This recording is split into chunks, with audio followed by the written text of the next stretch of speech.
Hey everyone, welcome back to my YouTube channel. Today I'll show you how I created this amazing cool effect, and we're gonna use Adobe Premiere Pro. And we're only gonna use this, and we're not gonna use any other plugins, any other apps, or nothing like that. I'll just drag my video into my sequence, keep existing settings. I'll hold the Alt or Option key to click and then delete to remove the sound.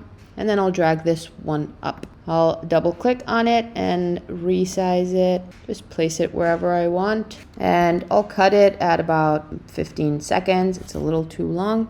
So I'll just delete this part. Now, there's a new effect, kind of new. Well, it wasn't here a year ago. You had to do this in After Effects before, which is crazy. This is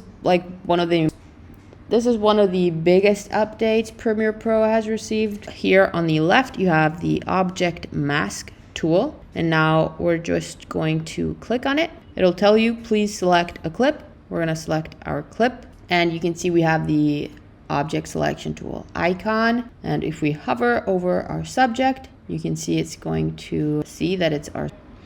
Just click on it. You can see that there's a plus sign, so you don't have to do anything. Just click on the other part you want selected as well. And that's basically it.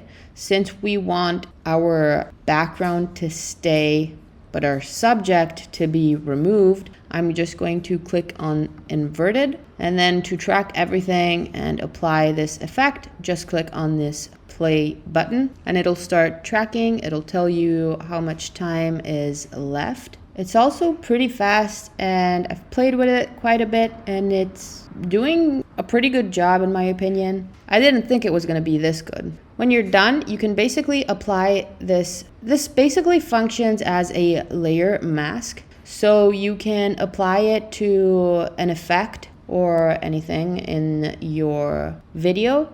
That's why we are going to just drag it onto our opacity. If you click away from your layer, we have our result. You can also apply some changes if we want to add some feather, like maybe 5. Just press play again to reapply it if you change anything. The other options for doing this are After Effects, which is great with the roto brush, but then it's not so good with having like 500 image layers. You have to set them all up. Or Photoshop, but you have to do that frame by frame, so it's not that great either. So now that we have this pretty nice effect going on, I'll select all my backgrounds that I want to use, which are basically my latest daily designs. You can use whichever images you want as your backgrounds. I'll just select all of them, right click, speed, duration. I want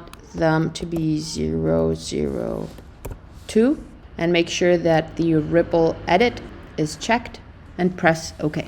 Now I'll select all of them, hold down the Alt or Option key and duplicate them, and do that again till we reach the finishing part of our video. Make sure they end together, and you're starting to see the effect come out pretty nicely. What we're going to do next is select our video layer and then go to the effects. I'll add a brightness and contrast adjustment, and I'll reduce the brightness a lot, and I'll reduce the contrast a little bit as well. Then I'll select all my layers, right click, nest, press OK. And in here, I'll just add a edge glow, which will find the edges of our video and apply a glow to it, make it white. You can adjust the intensity of it if you want it to be in the highlights as well, the size. You can add multiple ones. So maybe I want this one to be more subtle, and then I'll just add another one, and I'll make this bigger. And then I'll add a VR glow as well, and I'll adjust the threshold, the glow radius, the brightness, and the saturation. I'm gonna leave it at 0. Lastly, I'll just add an adjustment layer, drag it on top of everything, and to this layer I'll add a noise and grain effect. I'll go with 15. I like it pretty grainy, and you check the color noise, and that's basically it. Play it back, and that's how it looks. If I were to do this like a year ago, it would have taken me so much longer. So go check out the object mask tool, play around with it. Tell me what you think, if you think it's good, if you don't think it's good. Also, if you have any tutorial requests or suggestions, feel free to drop them down in the comments. Thank you so much for watching, and I'll see you guys soon. Bye!